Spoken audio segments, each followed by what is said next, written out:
Devil's advocate. What do you say to SMEs who say that they do not have enough time to think about fancy HR strategies? I would totally agree. Hello, I'm Gideon Lam, CEO of Shalom International Movers. I'm Shu Min, leading human resource at Lim Kee Food Manufacturing. Today, we are playing devil's advocate on HR, so let's argue it out. So what does HR mean to you? For me, I feel that HR has to move away from operational administrative work. HR has to take on more proper, more strategic manpower planning. I also feel that HR has to be in continuous talk to management. We have to work closely with business leaders to understand the company's direction. Devil's advocate. What do you say to SMEs who say that they do not have enough time to think about fancy HR strategies?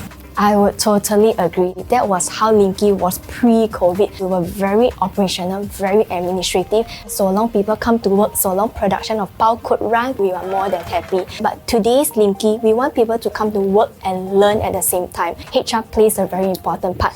So Gideon, what's your approach to HR?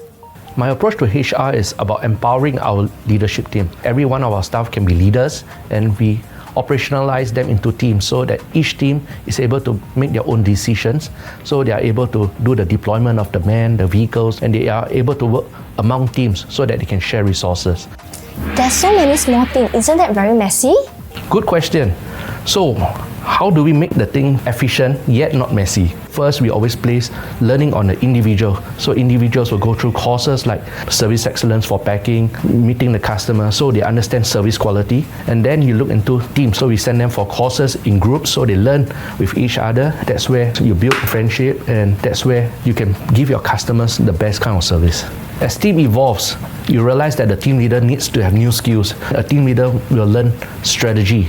He'll learn leadership, and then he gets to rotate among teams. So, for example, operations supervisor can learn to work with the sales and understand how costing comes about. They can go into the administration and learn about documentation, insurance. That's where each of the team can become autonomous units on their own. So the million-dollar question is, how do we build up HR capabilities? HR has to take the lead.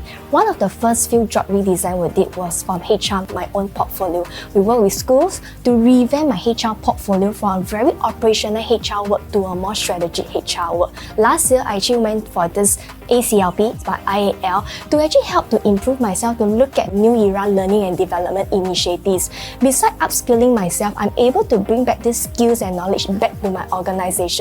When HR take the lead, easier to convince management, easier to convince employees. Totally agree with you. If you want people to come along with you, you must first lead by example. I also think that learning shouldn't just be in formal settings. Learning can be done informally. How do we understand what's happening in the industry? We have soccer matches against other companies within the industry. During the break times, our guys get to learn from them about their skills development. Basically, I think that people shouldn't wait for things to happen.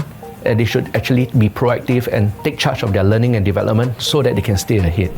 Don't listen to the devil's advocate in your head. Believe in yourself.